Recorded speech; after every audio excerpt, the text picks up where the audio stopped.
Cooking Around and welcome back to my kitchen. What are we gonna make today? We're gonna make a Bolognese sauce, and you can use it with penne if you want. And the way I'm gonna make it today is with spaghetti, my favorite. Now I can make it fresh, but it's too much trouble, so I'm going to use dry.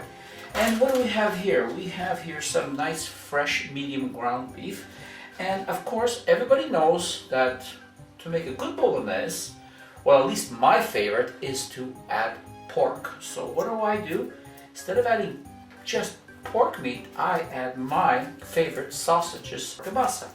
And I'm going to infuse it with all these other goodies. And to bring out that pizzazz and that taste, I'm going to add just a little bit of my favorite wine. This one happens to be a Cardacca Rosé, or you can add a dry wine or any wine that you want.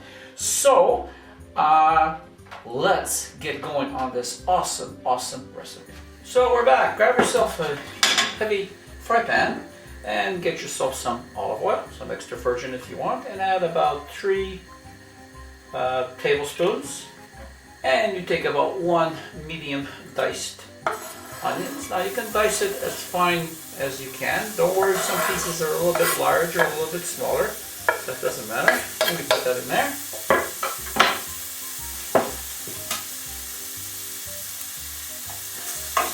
And we stir that all around, and we're going to let this cook for about 2 minutes. And now we grab about half of a red bell pepper. You can use any color you want, or any pepper basically. And we're going to stir that around. See how nice that is starting to look. And this red one will give it a nice color to the Bolognese. And about 1 large carrot diced. And now we're going to let this go for about another 2 minutes. Now you don't have to add this if you don't want. I have about 3 tablespoons of butter here. Now you don't have to add the butter if you don't want to. I like to add it at this stage. Now what I'm going to do is keep on stirring until I get all the butter melted. And now I'm going to reduce the heat and just let that go for about 3 minutes. Okay, we're back here. Now what I want to do is I want you to increase the heat to high. And I have about here half a kilo of ground beef. Now I'm using the medium. You can use lean if you want, but I find by using medium you get a little bit more moisture and taste into the mixture. And here is 1 large shredded sausage that you saw at the beginning of this video. I put it in my mixer and shredded it. Put that in there. And now we're going to keep on stirring this until we brown all the meat and we reduce most of the water that's going to be coming out of the meat and the pork. So I shall be back. Okay, we're back here. Now you can see that there's a lot of moisture going on the bottom of the fry pan here. So what we're going to do is I want most of that moisture to be evaporated.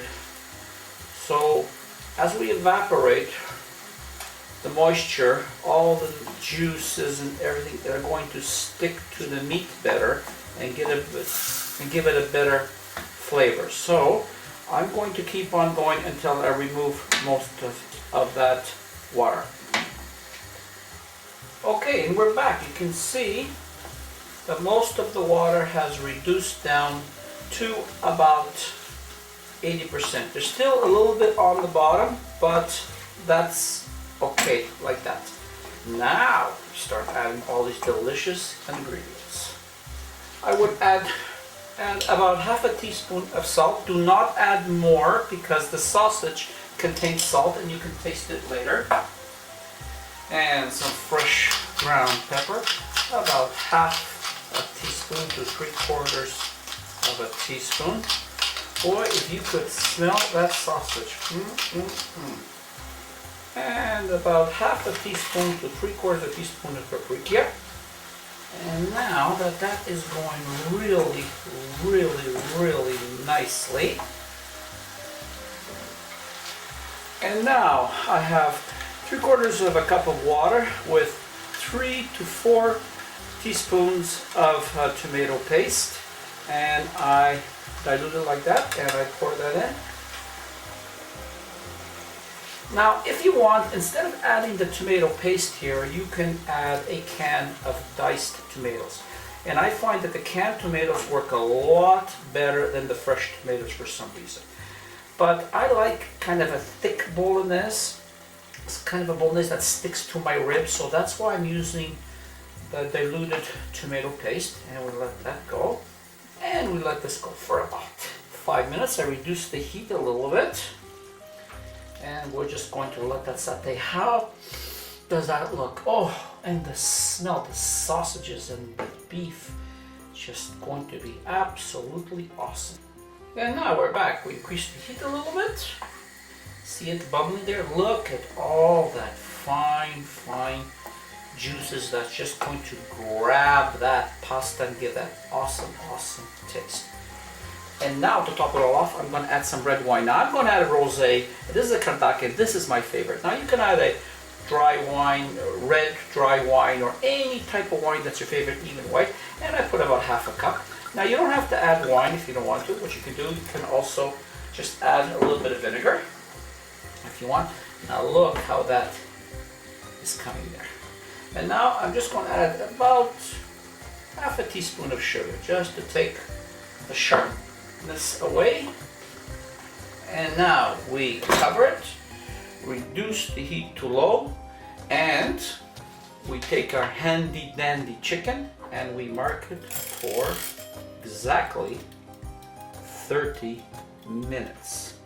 And the chicken will be back and let you know when it's ready. Okay, we're back. It's been half an hour, so now let's take the top off and let's see how it's looking. Awesome. Now I did come back here every now and then, give it a little stir.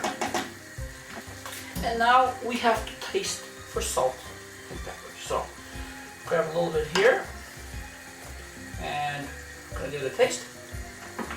And it does require another half a teaspoon of salt and a little bit more pepper. Now again, you make it the way you want it. More salt or less salt, it's up to you. I'm going to add about almost 1.5 teaspoons of basil. Now you can add basil, you can add oregano or thyme, anything that you like. It's yours, you do what you like. And now I just let that simmer for another 10 to 12 minutes uncovered on low heat. And welcome back. Here is our bolognese. Look how beautiful that turned out. I'm sorry, I just gotta bring that to the camera and just show you that. That is absolutely awesome, and the smell is awesome. Oh my God. And now what I want you to do is, I don't want you to take the spaghetti and throw it against the wall and say, hey, is it ready? Does it stick or not? Just take a little piece like this in your hands. Okay, don't worry, it's not gonna hurt you. Take a bite and it's absolutely perfect. So I want a little bit more on the diente side because it still will continue to cook for about 3 to 5 minutes on its own. Now grab yourself a big bowl and put that bowl right here. And I want you to get one of these contraptions. Now they're really expensive because you can get them at the dollar store. So probably pay $1 for them. And they're really good. And I do not want you to rinse spaghetti. Please do not do that. If your mother told you to do that, go ahead. I don't advise it because I still want these starches that are from the water, and I want that to adhere to the sauce. It's going to be absolutely awesome. So I want you to grab the spaghetti like this, lift it up, let it drain a little bit, and put into your bowl. And don't forget, we do want some of that starchy water And now you can see we have spaghetti here in a bowl, and we take that delicious, delicious sauce that we made, and we pour that all into the spaghetti, and we just proceed just to mix it up. So, I want to thank you very much for allowing me to share this recipe with you. I want to thank you very much for you being on my channel, and I appreciate all the comments, and I hope you really, really enjoyed this recipe. I know you will find it absolutely awesome. Luigi from Italy would be very happy to see this dish, and he would say your mama would be proud. Again, from CookingaRound, see you on my next